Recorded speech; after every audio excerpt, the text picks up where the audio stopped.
to our latest episode of our podcast. Hello, Melvin. Hello. Hello. Well, today it's very special. We are actually in a hawker center setting in Chinatown.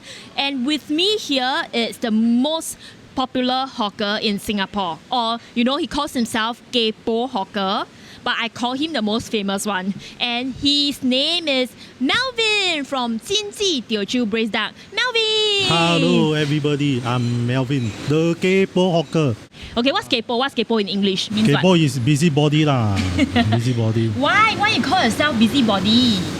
Because I do a lot of things to help the hawkers. Then some people say, hey, why you so Kaypoh? I say, hey, Kaypoh can be a good thing also lah. So I might so call myself a Kaypoh hawker. I do all the good Kaypoh thing. Not Kaypoh is not all about bad things. It's like Kaypoh about the good things.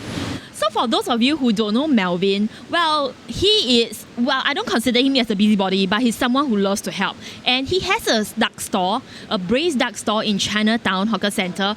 But besides, doing his duck store business, he actually does a lot of other things also. He's also the owner of Hawkers United, which is a popular Facebook group that was started during the lockdown period, just to help, a lot of hawkers who are really not into technology, to help them to, continue their business and let people know about them, right? Hawkers United, that's all about it, right? Then also, he does a lot of other things also. He also helps work with Singapore Tourism Board to host a lot of VIPs to his hawker store and let them understand what exactly is hawker culture. What else do you do?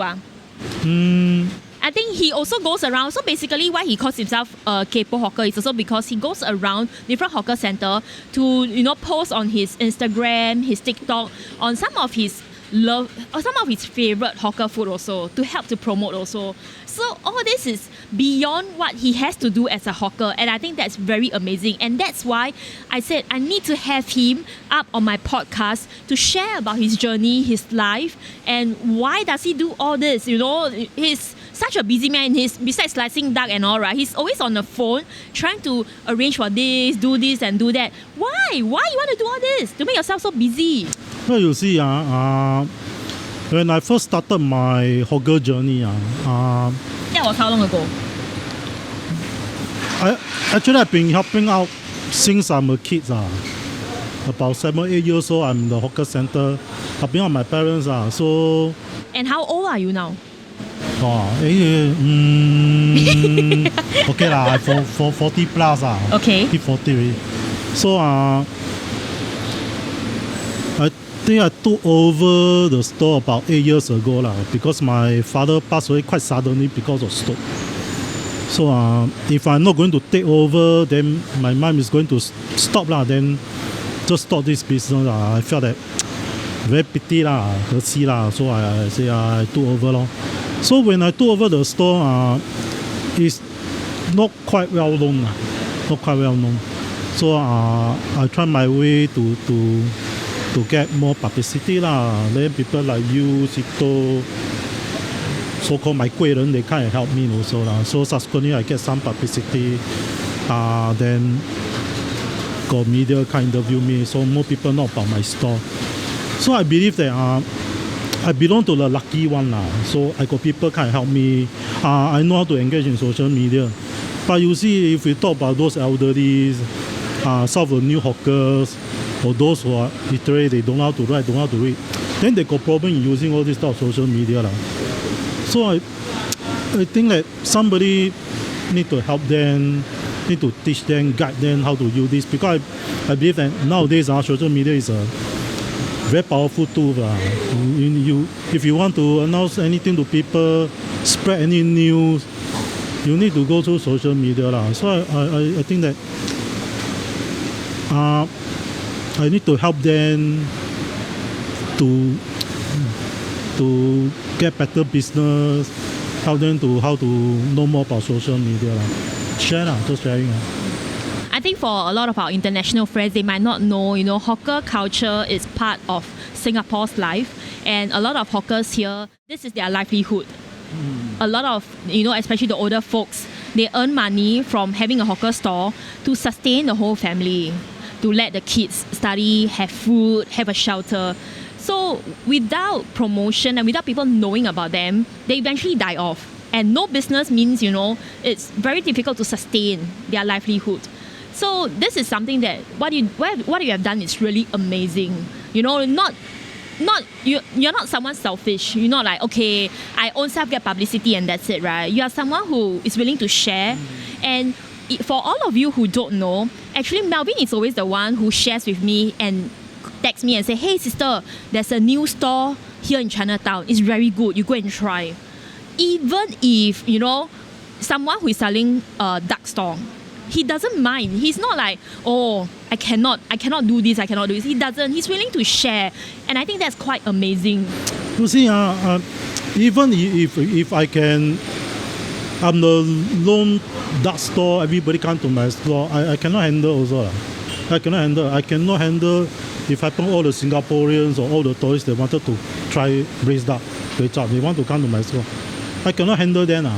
So might as well we spread. Everybody got business to do. Then it's a good thing. You also mentioned about your father leaving you suddenly about 7-8 years ago, and then you had to take over the store. Can you tell us a bit more? How was it like then? Suddenly from helping out at the store to taking over the store, what changes has been made? Quite sad because I'm really very close with my father. We are very close. So we work soccer together, we go to turf club together. We do a lot of things together. Even every day we are together. So when we talk, we are like friends, like very close friends. So the day when my father passed away, it's a very suddenly thing. We really never expected because he was very healthy. Then all of a sudden in the morning, he wake up and say, hey, half of my body cannot move. So we got ambulance, sent to hospital. After that, he was okay. Then at night, suddenly the hospital called, hey, your dad is in a very critical condition. So we asked him why. Then he said, 爆血管 then we went to the hospital. The doctor said he can only last for like 1 or 2 days. So we just accept the fact. So accompany him for the past few days. So I remember that I was in the hospital that day when the doctor told me it was National Day. So we were watching TV, watching the National Day parade. Then suddenly the doctor said, hey, your dad won't be able to survive until the next day. So you can imagine, I suddenly collapsed. So then I know that my father has been a hawker for all of his life. So I also want to do something for the family also to carry on his legacy, to carry on this store.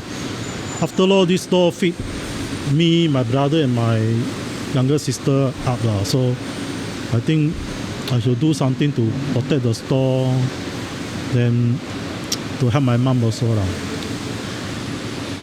This is something I never really hear from him because it's so sensitive and touchy topic, right? That we don't really talk about it. But people are always very curious. Taking over, suddenly that responsibility is on you. How do you feel then? I just took over because when I believe when we are doing something, if we want to do it, we do it all the way. We don't do it halfway. So only thing is I just do my best. I just do whatever I can. Then, as I say I belong to the more fortunate one. I got 贵人 like you Sito they come and help me, then give me ideas. That's why I come up with this bento set and it become viral until today. So there are actually a lot of tourists they come here and look for this bento set. So he does not only just the traditional duck rice, braised duck rice. Melvin also does this interesting twist on local food. So instead of just serving it with rice and then the duck, he has it in a nice, pretty bento plate where the rice is actually molded into balls like onigiri, right? And then with the braised duck and elements, a bit of elements here and there of Japanese food, even have the onsen kind of soft boiled eggs and all. So that actually took a twist and then got a lot of eyeball and media attention, and people from all over the world actually came and say, hey, I want to try your bento because your bento is different from the normal Japanese bento. Yeah. Well, see, another thing is we wanted to spread the culture to younger generation people. Way back, we a lot of people say that, hey, what kway chap, uncle eat one, auntie eat one, braised duck also, like uncle food lah. So we even last time when I asked a lot of youngsters, what is kway chap? What is kway chap? Kway is what? Chap is what? I tell them it's a Teochew food. What is Teochew? Really, I don't know how to say. So might as well we do something to spread to the younger generation. After all this, our culture food, our traditional food passed down by our ancestors. So I think we need to let the younger generation people understand more about all this type of food like char kway teow that we have to promote that So how's your typical day like? So when we go back to the topic of taking over, so now that you and your mom and your sis is taking care of the store, so who handles what? And how's your typical day like? What time do you wake up? What do you do in the store? So I normally when I working, I wake up about 4 in the morning. 4 a.m. 4 in the morning. Wow, I probably just finished feeding my baby milk. So going back to sleep. So I go and wash up, then I will wake my mom. So recently my brother is helping me in the morning. So I wake them up, then we come down to the store. That's what we will reach the store about 6. Then we will start our preparation. Then around 10 in the morning we can start our business. So we will work from 10 until about 6 p.m. Then we will close store. Then we will go and look for dinner. So this is our daily lifestyle. Then, but I still see your mom still doing most of the chopping, the braid. So, what's your role? So my role in the morning, I braise duck. So the rice, braised duck, prepare the soup Because my mom, she loves to chop She loves to chop. So when she tired, then I took over So she I believe that she also need to do something which she like So she don't like to take order. You can ask her to take order. Later all the customers, she not happy only. All the customers, So I myself, she chop.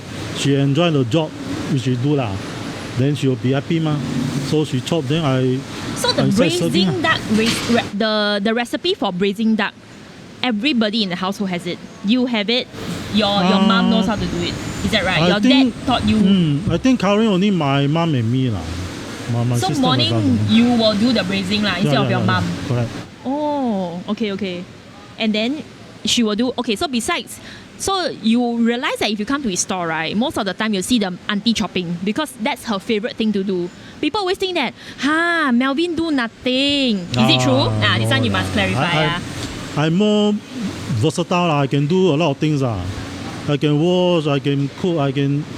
So whenever my mom is doing something that when she's tired, then I just do over He's also the one who is cooking the sambal chili. The chili that's in the store.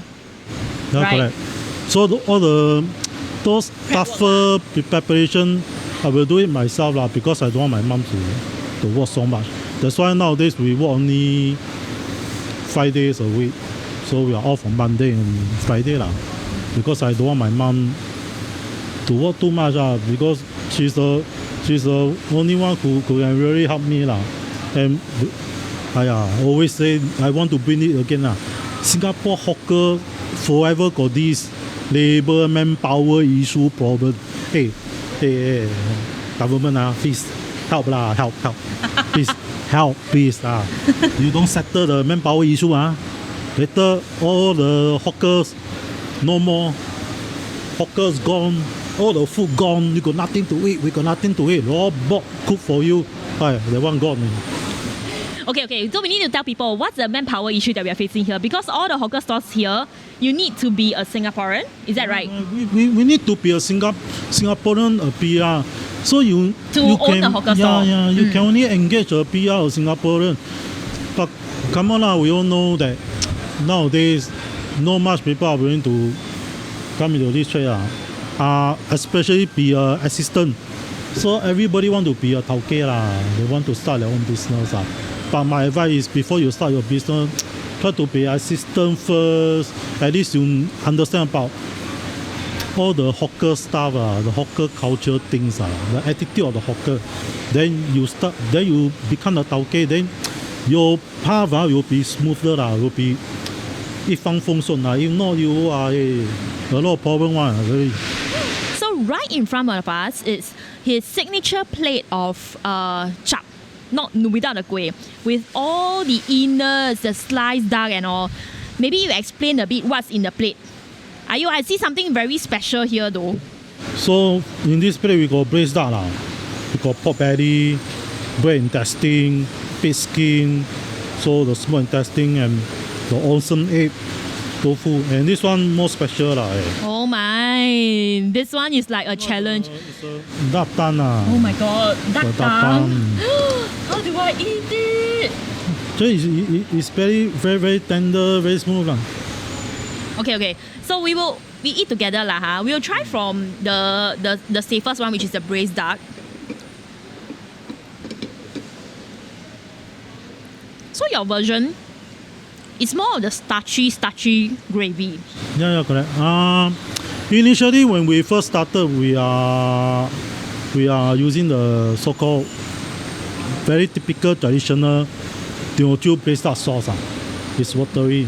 So subsequently, we understand that a lot of people actually prefer the starchy type of sauce. It becomes a trend or even a hit. So started by, if you go to last time, we call that Gao Zakao one, the Buena Vista braised duck. So they actually, I think they are one of the pioneers who started the starchy type of braised sauce. So subsequently, a lot of people using like the famous Geylang 135. So a lot of them start to use a starchy type of gravy. Actually, it's the same thing. The starchy type of gravy also comes from the watery gravy. It's only we add on some potatoes. Okay, so I know the braising sauce is the star of the whole entire show. Because the braising sauce is not like how you can just put the ingredients in overnight and then you can cook it. How old is your braising sauce? So the braising sauce has been with us since 1983. 1983? Oh my god, till now it's 39 years.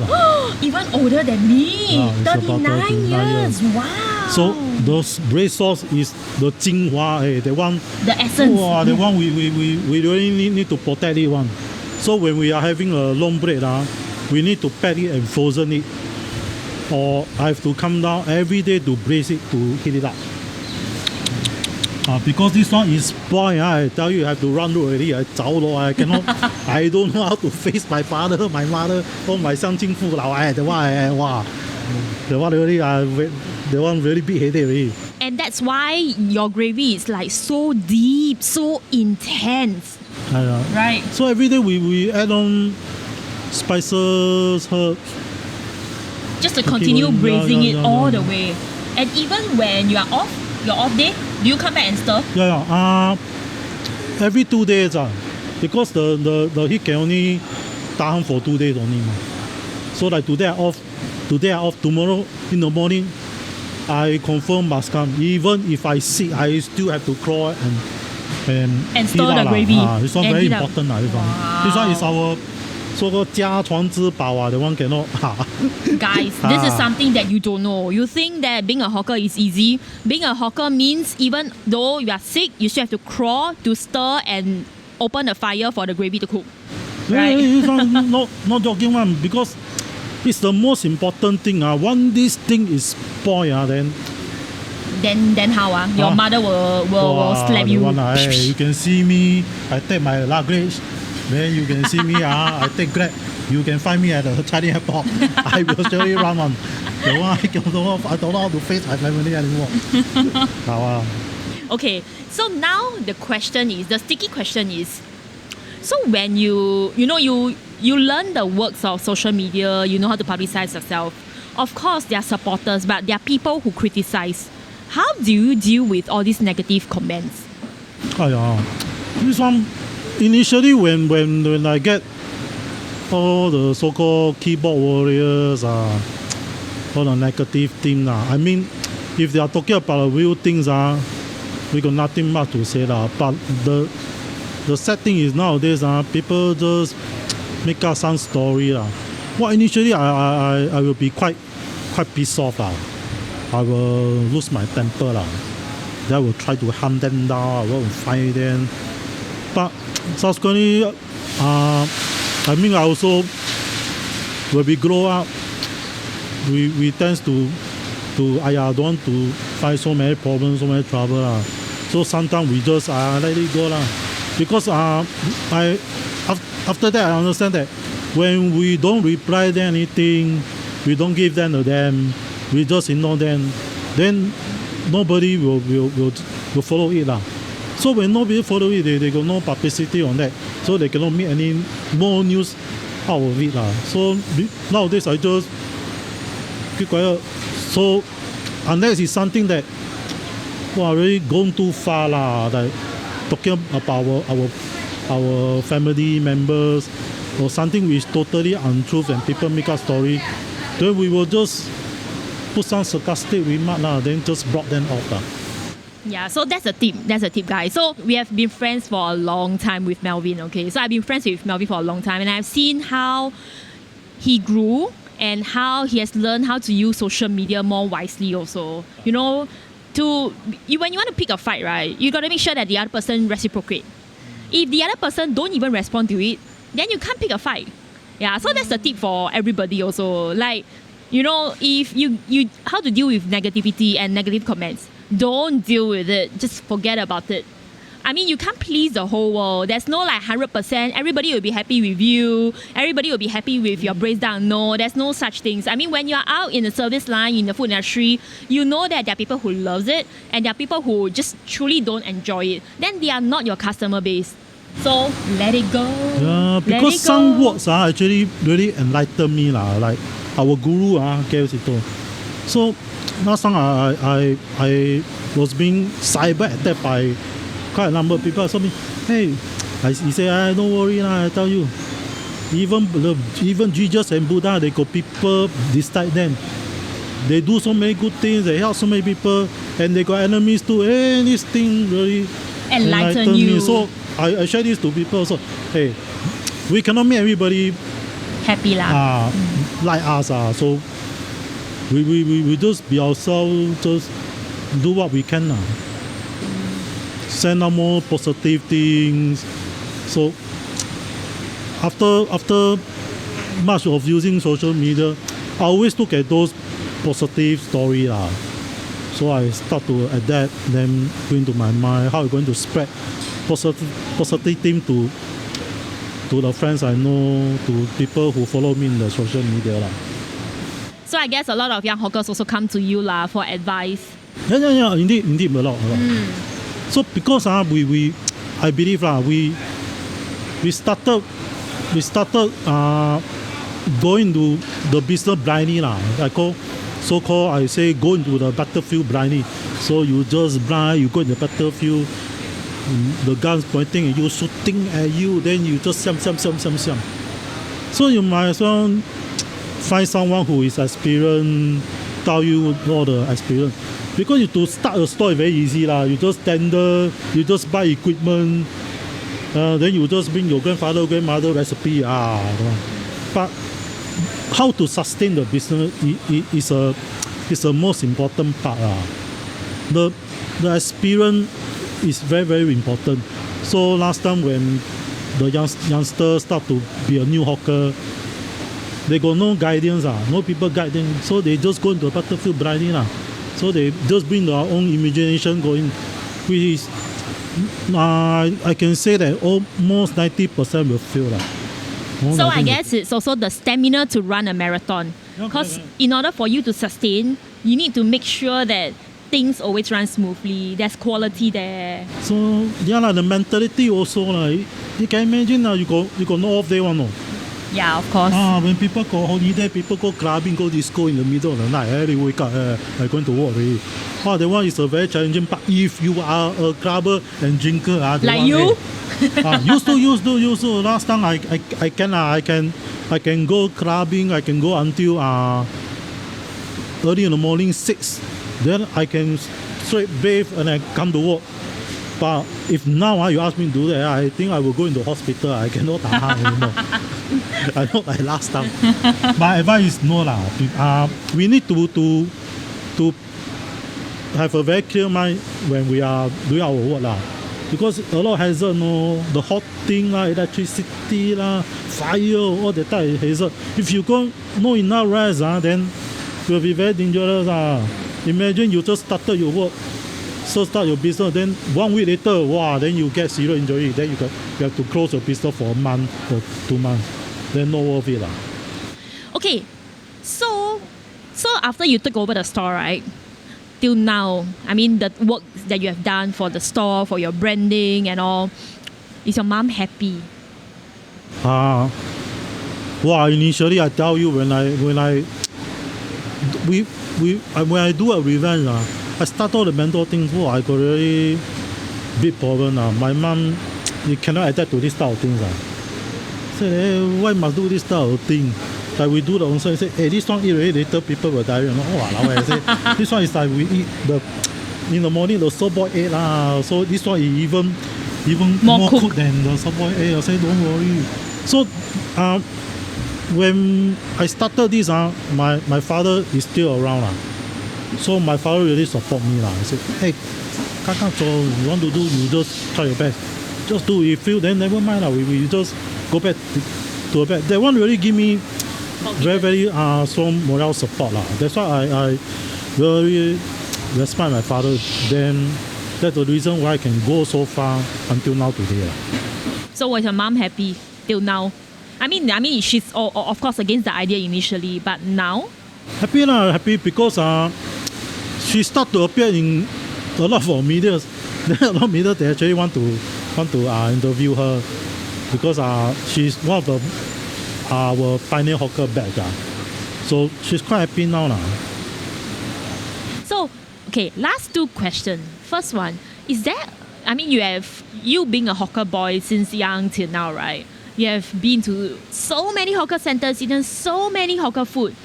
What is one dish you eat already that will make you cry? Or what is one dish that brings you a lot of memories? The one dish, don't tell me your own dish. No lah, the one more. This one I do. This one cannot always use this one. Cannot. I think still have to link to my father because all the good food which I tried when I was still a kid all my father bring me. So they are really all the famous one Like the one which I one dish remember most is the Serangoon, the Hokkien Mee. So the uncle, the paika uncle, she's handicapped. So she sit on the stool and cook the Hokkien Mee. That one's really very famous. So they pack it in the Opeh Hill. That one we call them, that time we call them Bangkaka Hokkien Mee. Which is a Serangoon Road, that meal. So that one, if you tell this to the elderly people, they will show no one. So I remember that last time my dad used to ride a scooter. So we go. So my dad asked us, hey, what you want to eat? So we say, wow, Hokkien Mee. Then suddenly big rain. So we was trying to tell my father, I forget about it. So my father said, no. If you want to eat, I go and buy. So he actually brave through the rain, scooter and the ride and really pack up for us to eat. So that one I remember most. Even now I still can remember the scenario. The taste. Yeah. Where's the Hokkien Mee now? No more already lah. No more already. So, when the uncle passed away, the son actually started a store in the kopitiam just opposite them. It is currently still there. But the taste different lah. We cannot taste the uncle type anymore. Don't know what type of barang he people. The one you eat already, you really. The other people will know lah. They really understand. I am fortunate and fortunate to be old enough to experience and taste it lah. Cool. Unfortunately, I didn't have a chance to. But okay. That's a lot of good Hokkien Mee in Singapore also. So last question for you. So let's say if there's one thing you're gonna give up, which one will it be? Rice, noodles, bread, or potato? Oh, potato lah. Why? Oh, I already very but very bothered lah. They want you eat rice, you can eat 2 bowl no. And what noodles. Noodles you can eat 2 bowl. Bread. Bread you can eat 2 pieces. Potato you try to eat 2. Means you cannot eat French fries. French fries still okay lah. But the whole potato if you go and eat you try one only you better already. That one very bothered. Cannot. Cool. Thank you so much, Melvin. Thank you so much for sharing about your hawker life, about social media, how social media has helped you, about your story. I'm sure everybody, especially the young hawkers, will benefit from this. Thank you so much. So see you next time for makan. Okay. Hey friend, follow me on my TikTok my Facebook my TikTok my Instagram You can find Melvin Chiu, then Melvin Chiu Jingji or Melvin Chiu, you can find me already. Follow me because I try to post a lot of video for the needy hawkers to help them So some of the funny thing also to let people happy. So follow me Signing off, the Duck King. Thank you. Thank you. Bye.